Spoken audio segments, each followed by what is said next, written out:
The 6 o'clock news starts right now. Good evening. Now, tonight is the last night to prepare for the big drop in temperatures. Yeah, tomorrow we can expect bitter cold, even ice in both San Antonio and the Hill Country. Several schools have already announced closures for tomorrow. And just moments ago, Community Labs, who handles testing for Metro Health, says that they're temporarily suspending COVID-19 testing due to the cold front coming. For more details on that, obviously, you can go to our website at KSAT.com. Yeah, in the meantime, let's head right over to meteorologist Sarah Spivey to tell us how soon we can expect all of this to kind of come together. That's what we're waiting for, right, Sarah? Yeah, absolutely. Stephen Jaffney, the front has actually moved through San Antonio already, but we won't see freezing temperatures in San Antonio until early tomorrow morning.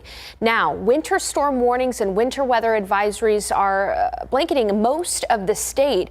And here in San Antonio and in the KSAT 12 viewing area, this is what we're expecting tomorrow. The counties in pink here are under a winter storm warning from midnight to 9 p.m. tomorrow, and with ice accumulation there of up to 1/4 of an inch possible. That'll cause really hazardous travel throughout the day tomorrow. And then these counties in this purple color here, including Bexar County, are under a winter weather advisory from tomorrow morning at 6 a.m. to 9 p.m. The reason for that, there is expected to be at least a glaze on bridges and overpasses from ice accumulation, up to 1/10 of an inch of ice accumulation tomorrow in these areas in purple here, and wind chills are going to be absolutely frigid during the day. So here's a look at the timeline in San Antonio for tomorrow. We're expecting cold rain to switch over to freezing rain by 7 o'clock in northern Bexar County, and then through the early afternoon there will at least be some freezing rain and sleet. Again, that'll cause problems on bridges and overpasses. But coming up, we'll not only talk about San Antonio, but the Hill Country as well, and whether or not you should travel at all tomorrow. Steve, Jeff. You know, that's the thing I noticed in your earlier forecast, Sarah, is that it is not going to warm up tomorrow. It's going to do the opposite. It's going to cool down. All right, tonight at 7 o'clock, by the way, several warming centers are opening to help those without a home stay warm during the drop in temperatures, or if you don't have power, you're welcome to stay here as well. They're located all over Bexar County in District 2, 3, 8, China Grove, Leon Valley, the Bexar County Fire Marshal's office. These warming centers will run from 7 o'clock tonight through noon on Saturday. The city of San Antonio also opening some warming centers. For the complete list of those, you can head to our website at ksat.com. Now, also, VIA is still planning on operating tomorrow and Friday, but officials warn the icy road conditions could cause for a delay in the service. VIA Bus, VIA Trans, and VIA Link services are planning to operate on their normal schedule. There are also officer emergency transportation to any of those 6 warming centers Steve just mentioned. All you got to do is call 311 to request a trip. The list of San Antonio area schools closing tomorrow just continuing to grow. Some big ones are NEISD, SAISD, Northside, South San, Southwest, and Edgewood ISDs, along with some colleges going virtual tomorrow, like the Alamo Colleges and Texas A&M University San Antonio. For the list of up-to-date information, we keep updating it as soon as we get new closures in. For that information, you can look for this article on KSAT.com. Happening right now, a drive-through heater distribution in Leon Valley. They're being given out at the State Representative Ray Lopez's district office off Wurzbach Road, and there's no requirement to get one. You just have to show up while supplies last. This runs until 7 p.m., so you still have a little bit more time to go out there, get you a heater. Yeah, this weather adding an extra layer of danger on the roadways. TxDOT trucks have been pre-treating ice-prone areas over the last few days. This comes after an already busy year for their HERO program. Our Stephen Cavazos spoke to officials who hope to avoid any traffic tragedies in the days ahead. Texas roads are some of the most traveled in the country, and numbers show they have also been some of the most dangerous. TxDOT Highway Emergency Response Operation, otherwise known as HERO, responded to nearly 30,000 disabled vehicles and close to 8,000 crashes last year. We were extremely busy, Steve, way more than we ever anticipated. From 2015 through 2019, 263 stranded motorists were killed while outside a disabled vehicle, according to a report from AAA. And as crews prepare for a change in weather conditions, roads are expected to be impacted. We're always out there, and our activity does increase during these events. TxDOT Hero trucks are pre-treating bridges and overpasses with brine, a saltwater solution that helps reduce freezing on pavements. Although crews are planning ahead, John Giannotti suggests drivers do the same. Just make sure that, if you got to travel, make sure that that's a must and not a need. Both men say TxDOT is prepared to respond to any travel trouble on the highway. We're out here to help. We're help to make the citizens and the driving public here in San Antonio safe. Remember, small details make a big difference. TxDOT officials urge drivers to plan ahead before any travel, especially with conditions expected to change. Make sure your tires are properly inflated and keep a full tank of gas. Check your vehicle's radiator, coolant, and battery connection. And if you experience any trouble on the highway, it's best to stay in your car and call 210-732-HERO for help. Reporting in the traffic lab, Stephen Cavazos, KSAT 12 News. Staying on the topic of weather, every time temperatures have dropped this winter, San Antonians get jittery. Now, the memories of last year's freeze aren't going anywhere, but CPS Energy says that the lessons from the freeze are strong too, and they've learned from them. Garrett Berger joins us live from Utilities Bronick plant to tell us more. Garrett. Well, with the cold and the anniversary of that February freeze fast approaching, CPS Energy allowed media a limited look at this natural gas plant behind me on the shores of Bronick Lake. But it's not the only plant that they've been working on. Now, CPS Energy spent $2 million on winterization efforts at all of its facilities, whether it's with temporary enclosures, heaters, insulation, radiant heating on pipes. These sort of protections are going to stay on through the winter months to better help its power plants that are built for Texas heat better withstand the cold too. The goal is to keep them up and running this time around so they can power your heaters and your homes. We have done everything in our power and within our capability and understanding of our operation to ensure that we're ready for this winter season, and we are. CPS expects there will be more weatherization requirements to come that they will need to comply with, and they're probably going to come with a big price tag.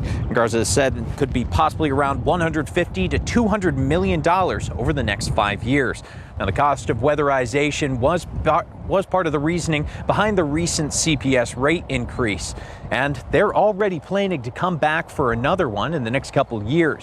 When they do, Garza says they should have a better idea of what those requirements will cost.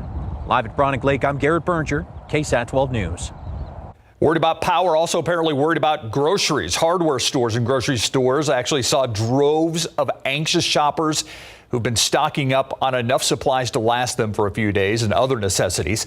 Jesse DiGariado now with some of what they considered essential to have hours before those temperatures drop.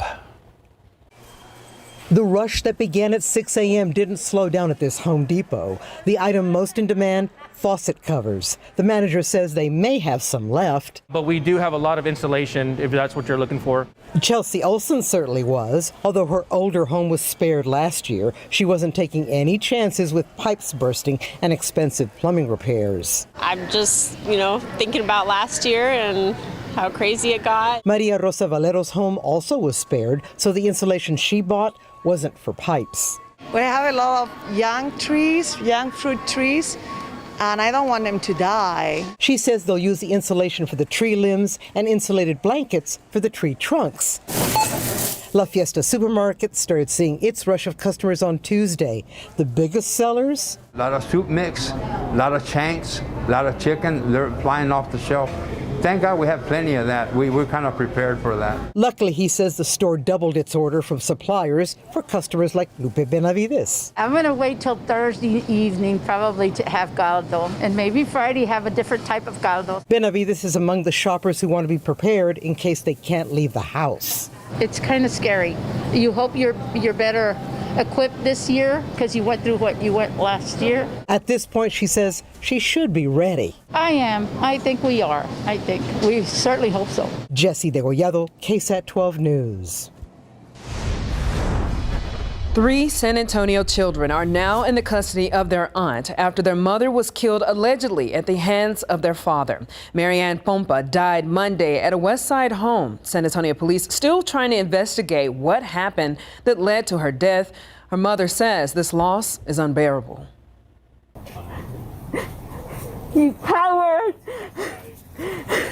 It's cell phone footage Betty Guerra never dreamed she would be capturing. Her son-in-law, Pedro Pompa, being handcuffed after San Antonio police found her daughter, Marianne Pompa, unresponsive at a home here on Texas Avenue. Marianne was 39. We have no idea what happened. We have no idea. Guerra says at first she thought her daughter's death was COVID-related, but she soon learned otherwise. She had a fractured skull, and that's why the MEs couldn't revive her. Officers say during an interview, Pedro's story was inconsistent with the evidence at the scene. He was quickly arrested for murder. It just breaks my heart why he took her life. I don't understand. Guerra says her daughter was very active and hardworking as a billing and coder in the medical field. She loved her family. She was there when I needed her. And she especially loved her 4 children. She says, I've lost my best friend who took her away from me when they told her it was her dad. Oh my God. My grandchildren are with not only without a mother, but now they don't have a father. Guerra says she had no idea that her daughter and son-in-law were having problems in their marriage, which is why she is even more devastated that her daughter isn't alive today. I will not forgive him for what he's done because he cannot bring her back. And was this all worth it? Why? Now, Pedro is being held in the Bexar County Jail on a $500,000 bond. This investigation is still very active.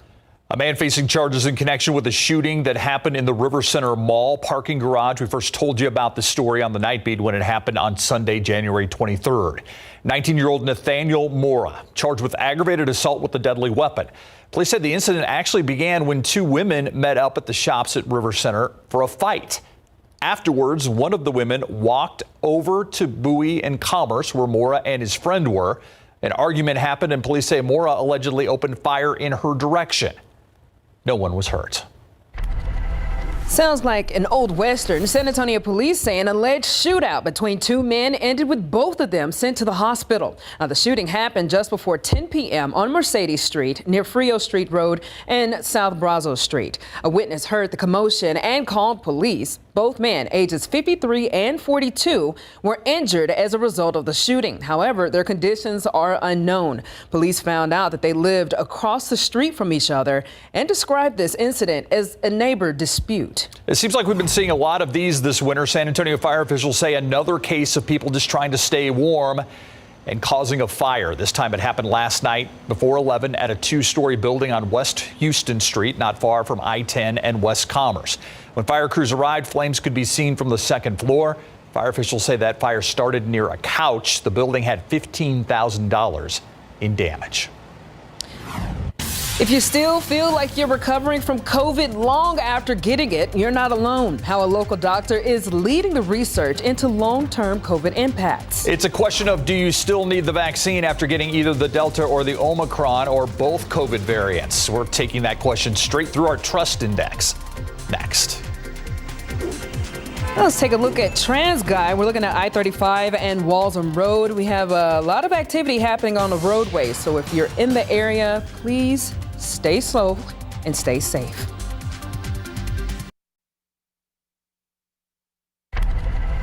We're currently on our way to Kerrville to monitor weather conditions as temperatures start to drop. I'm Lee Waldman, and tonight on the Night Beat, what you need to know as that frost starts to move in.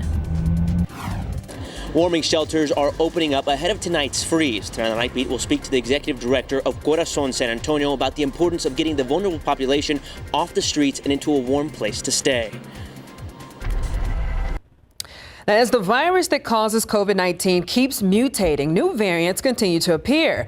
Experts have consistently said vaccination is the best way to protect yourself, but a question is continuing to be asked. If you've been infected with both the Delta and the Omicron variants, do you really need a vaccine? Courtney Freeman runs it through our Trust Index.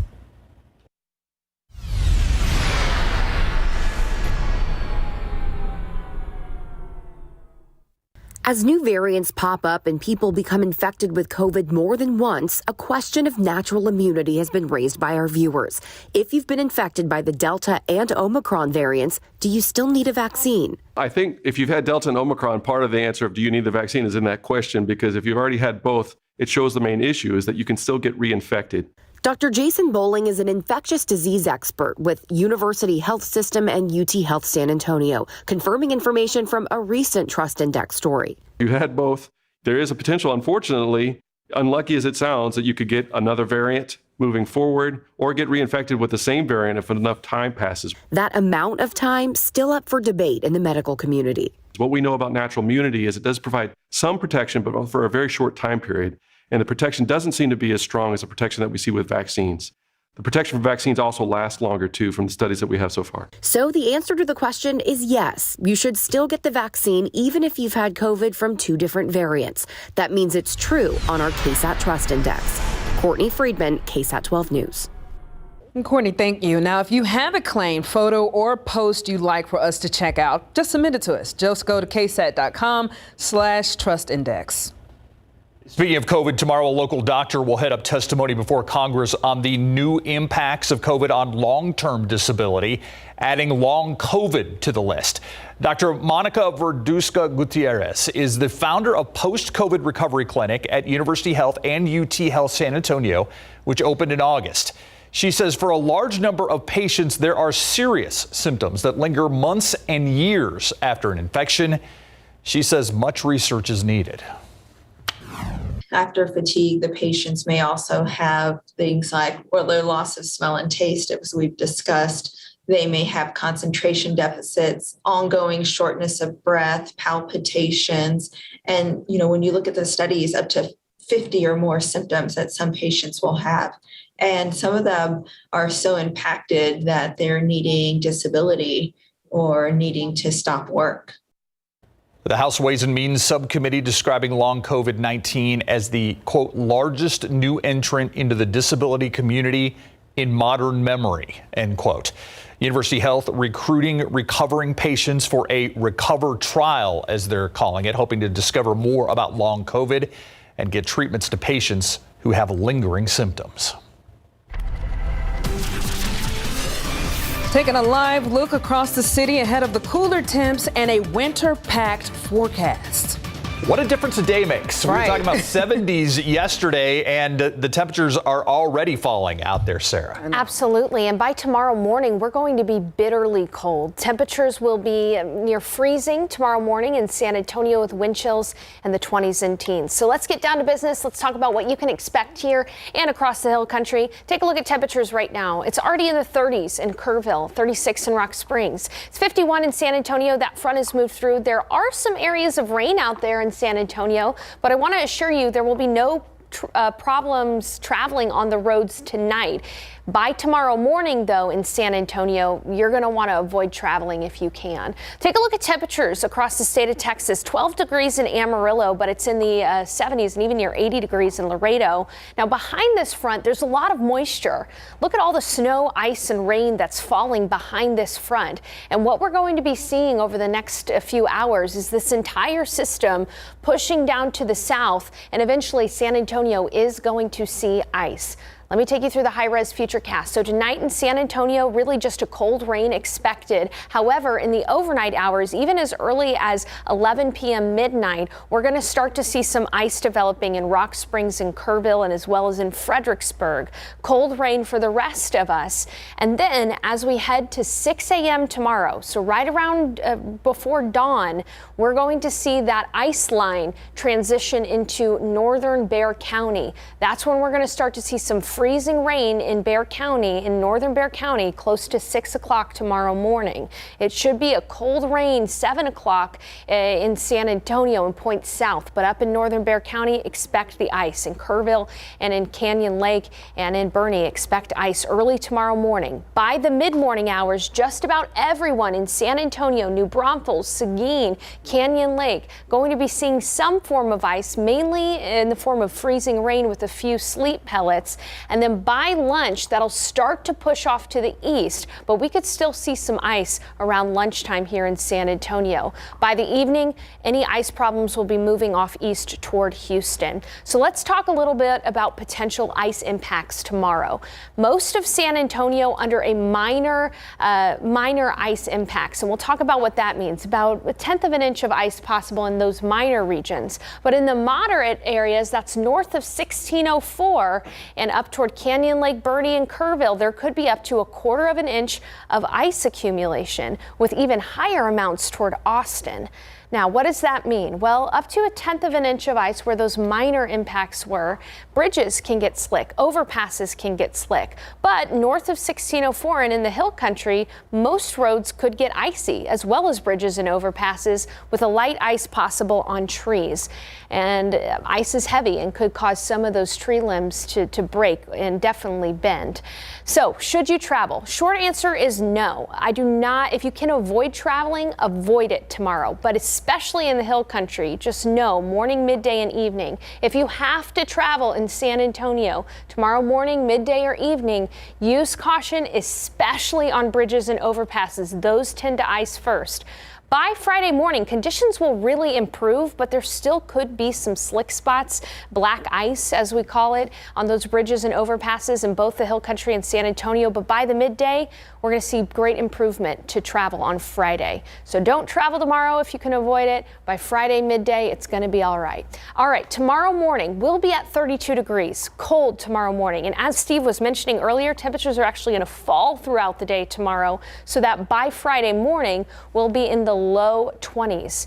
And we could be below freezing around San Antonio for about a day to up to 30 hours. So it's going to be an extended freeze with even longer up in the hill country. Not as bad as February's freeze last year, but still something that you want to consider is making sure your pets have a warm place to stay, your plants are covered or brought inside. You check on people without any kind of central heating, and then finally cover any exposed plumbing because those pipes, especially in older homes, could end up bursting. It's going to be bone-chilling cold. In fact, wind chills will be in the low 20s tomorrow morning, falling all the way into the single digits by Friday morning, and even close to 0 up in the hill country. All right, but by Friday, as I mentioned, we are going to clear and get a little above freezing in San Antonio. Another frigid start Saturday, but on the weekend, sunny, temperatures in the 40s and 50s, and other freezes possible, though, Sunday morning. This one will be a lighter freeze on Sunday morning. So this goes without saying, but definitely have that Weather Authority app handy. Absolutely, Japhanie, because we can go live right to your phones and give you the forecast. Keep it watching it right here on KSAT. Thank you, Sarah. All right, now, this is when all the hard work pays off for not only the kids, but also the parents, Greg. Well, it's a big day for both student athletes, their families, deciding where they want to go to college to pursue what their particular sport is. When we come back, it is National Signing Day. We're all over the place. I have Larry Ramirez with a full report on this big day. And the Roadrunners reload for next season in the process coming up.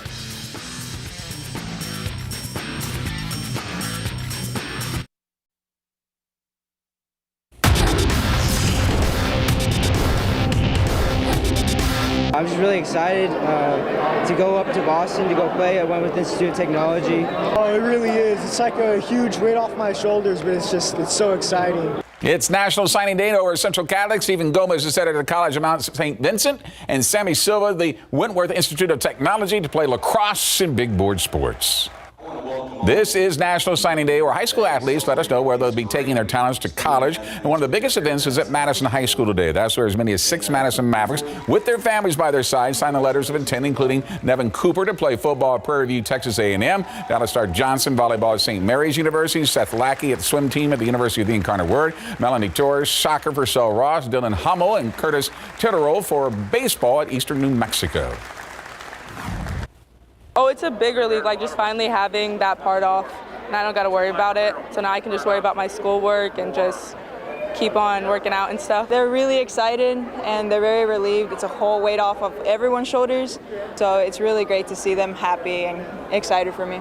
Our photographers Adam Higgins and Mark Mendez have been up since 7 o'clock this morning to catch as many of these signings as they could, along with our Larry Ramirez. There's more for us on National Signing Day. National Signing Day is always a blast, and of course, it's a life-changing moment for many high school student athletes and their families. And for us here at KSAT 12 Sports, it's a fun and a hectic day as we try to cover as many schools as possible. First up on my run, Holmes High School, where the celebration started at 7:45 this morning. Trinity Reyes signed to play softball at Midland College, and Huskies quarterback Christopher Medeles is going to Texas A&M Kingsville. It means a lot because, I'm the first in my family to sign and go play college ball, so that means a lot. A really big accomplishment, not just for me, but for my family, for pushing me and making me who I am today. Brandeis had 8 signees, including Danny Gray, who's going to St. Mary's University for volleyball. Trent Williams will take his baseball skills to Richland College, and Aiden Inessa Rodriguez football, the University of Houston. I just want to go improve myself at the D1 level because a lot of people told me, you're probably not going to go D1. And so I just want to prove those people wrong. Congratulations to the 16 student athletes who put pen to paper at Steele High School. Football player Justin Elmore is going to the Air Force Academy. And going to the Air Force Academy is going to set me up for life. I talked to my parents about it. Both my parents were in the military, and they said it was the best way for me, so that's why I chose that. And the coaches, it made me feel like home when I went down there, so I loved it down there.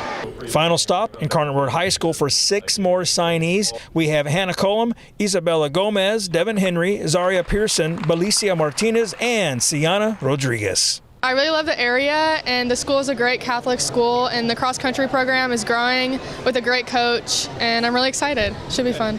I chose Texas Women's because I loved the coaching staff. I wanted something similar to what I have here as the coaching staff here, and the environment, I felt at home. For more on National Signing Day, please go to the sports page at ksat.com.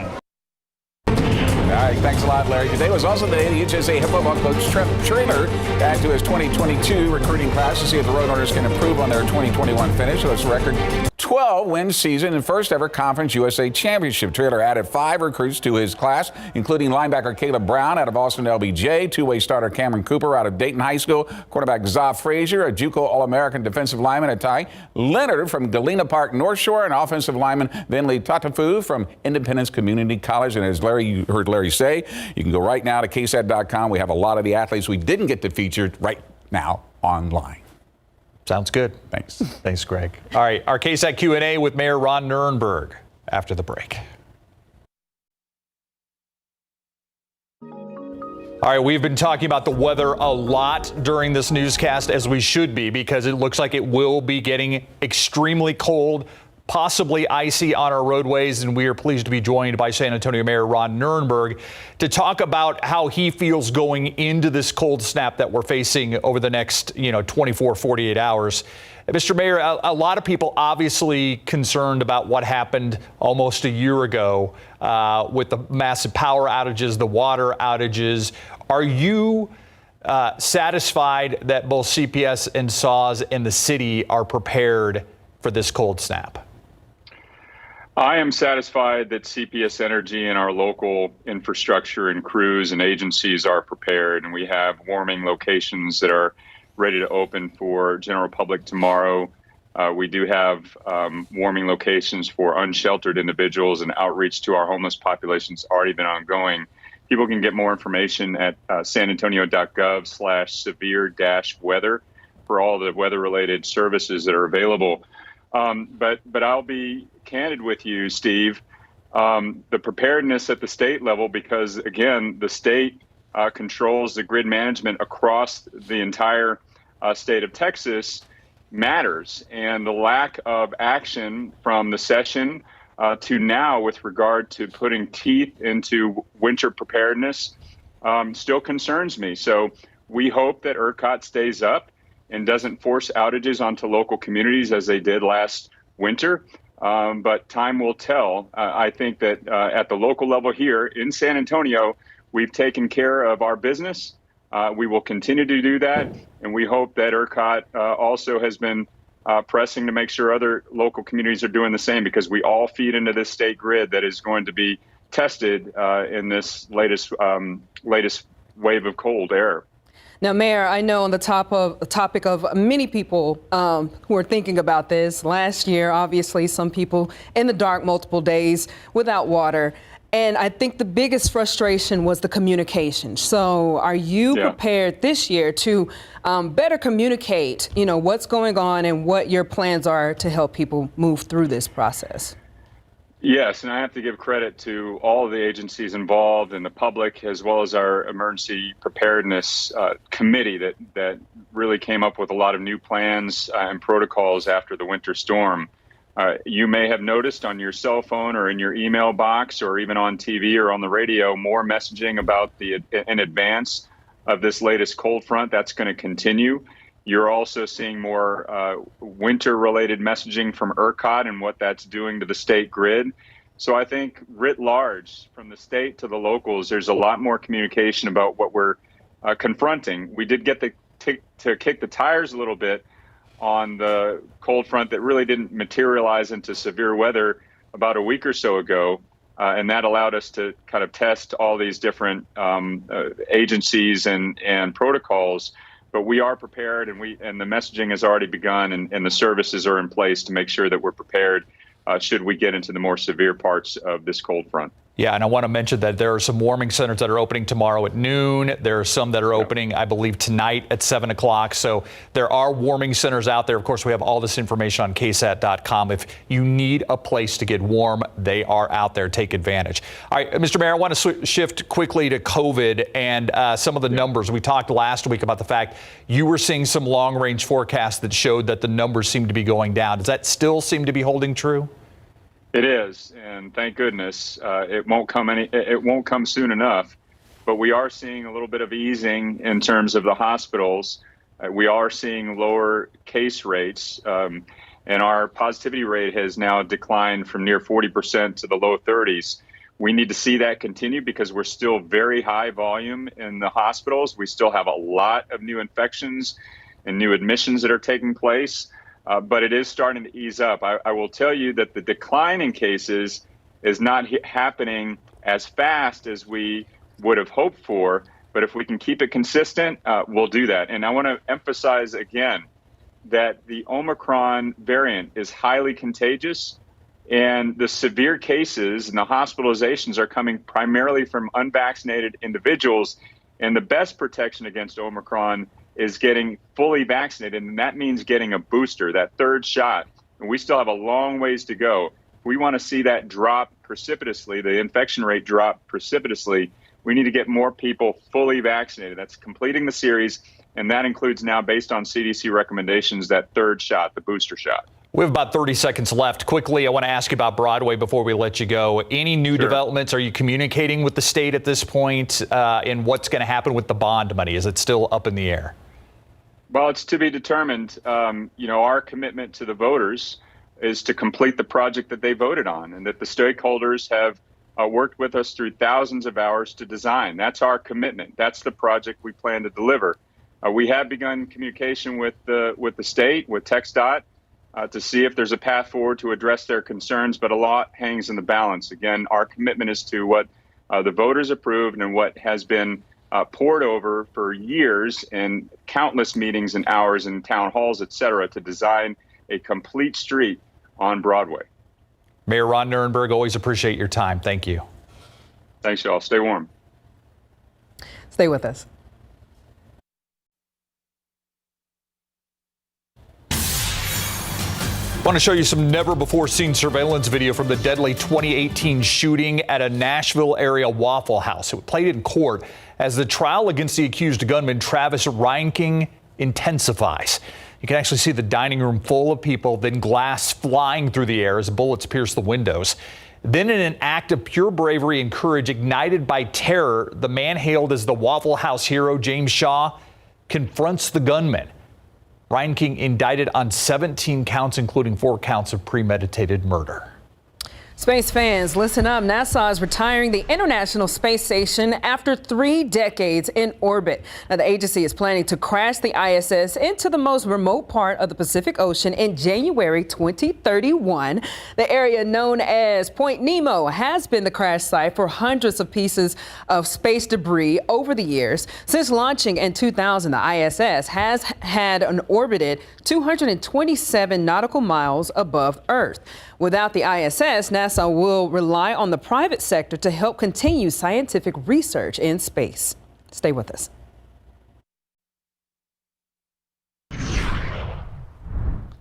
All right, obviously weather a big headline throughout the day and will be, it seems like, for the next 2 days. Definitely, but we have the best trust in Sarah to hook us up with the most helpful information. Well, absolutely. I want to walk you through a timeline because that's what's most important right now. First, let's start with watches and warnings across the state of Texas. There is a good chunk of Texas that's under a winter storm warning or a winter weather advisory. Dallas-Fort Worth area is going to be hardest hit by ice from this winter storm that's going to be moving through. But there are areas, in fact, the entire KSAT 12 viewing area is under either a warning or an advisory. The counties in pink here are under a winter storm warning starting at midnight tonight through 9 p.m. tomorrow, Thursday, for decent ice accumulations of about 1/10 of an inch to 1/4 of an inch. And wind chills by Friday morning will be from 0 degrees to 10 degrees. Meanwhile, in San Antonio and in Bexar County, as well as these counties in purple here, a winter weather advisory, a step down from a winter storm warning, but still something serious. It goes into effect tomorrow morning at 6 a.m. through 9 p.m. because we do expect at least some ice accumulation, especially on bridges and overpasses tomorrow. And wind chills by Friday will be from 5 degrees to 15 degrees. So everybody needs to be weather aware tomorrow. Try to avoid traveling if you can, and we'll talk more about that in just a bit. But first, let's take a look at temperatures. The front has moved through. They're falling. It's already in the 30s in Kerrville and in Rock Springs, in the teens up in the Panhandle. And behind this front, this is the dangerous part. There's precipitation behind this very cold front. And as you can see, snow in the Panhandle, ice across central Texas and North Texas, and rain. This entire thing is going to shift to the south tonight. And if you have plans to be on the roads around San Antonio until midnight, you're going to be fine. But up in the hill country, starting as early as 11 p.m. midnight into the overnight hours, there is going to be some ice in the form of freezing rain. Rock Springs, northern Valverde County, Kerrville, even Bernie toward about 3 a.m. in the morning, we'll start to see a shift over to ice. And then for San Antonio, by 6 a.m. tomorrow, so before the morning commute for many folks, there's even going to be a shift over to ice north of 1604, all the way up to Canyon Lake and New Braunfels with a cold rain elsewhere. But as we head throughout the morning, that is going to transition for all of San Antonio into either freezing rain or sleet, or a combination of the two. Either way, a messy mix, and you just don't want to be on the roads if you don't have to be tomorrow. And that'll continue until about lunch, and then by the afternoon it'll be pushing off to our east. Ice will affect our eastern counties in the afternoon, and then eventually Houston by tomorrow night. So what do you need to know? Around San Antonio, minor impacts, bridges will get slick. But if you live in San Antonio around North Loop 1604 and in the hill country, icy road conditions are probable, especially on bridges and overpasses, and there will be a light icing on elevated surfaces, including trees. So for a timeline in San Antonio from 7 a.m. all the way until the early afternoon, there is a possibility for ice, and you're going to want to check road conditions before you head out. Temperatures will be falling throughout the day tomorrow. We'll be waking up at freezing, and then by the Friday morning, we'll be in the low 20s. Wind chills will be in the low 20s all the way into the single digits by 7 o'clock on Friday morning. We will likely be below freezing for an extended period of time in San Antonio, from about 24 hours to 30 hours, with longer in the hill country. But again, this is not going to be as extreme as last year, but still extreme enough to want to definitely protect any kind of exposed pipes. Make sure your pets have a warm place to stay. We'll thankfully be well above freezing by Saturday afternoon. So again, a short cold snap, but definitely potent, and one that we're going to want to pay attention to. All right, Sarah, thank you so much. In case you missed it, coming up next.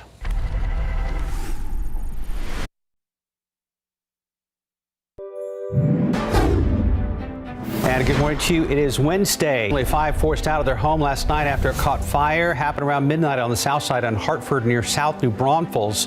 Firefighters are blaming the fire on a heating lamp that caught a doghouse on fire. The flames then spread to the home. Right there behind me. So this video showing 3 deputies respond to a burning townhouse complex early Monday morning with people trapped upstairs. A victim jumped for her life and one of the deputies had to catch her and break her fall. Then look at this right here. That's the second victim who just jumped from 20 feet as well.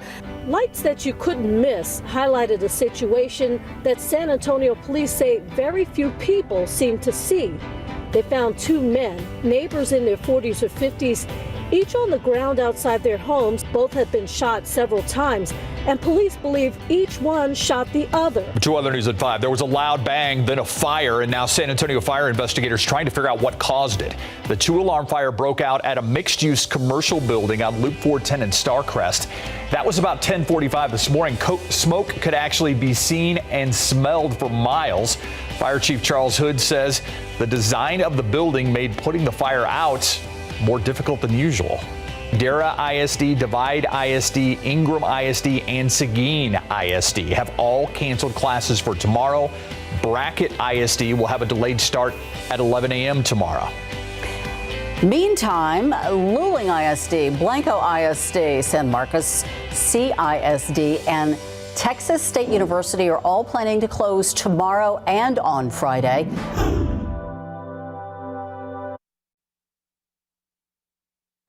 Ice is likely tomorrow morning through about lunch and shortly after lunch, so be prepared to bundle up, stay home if you can.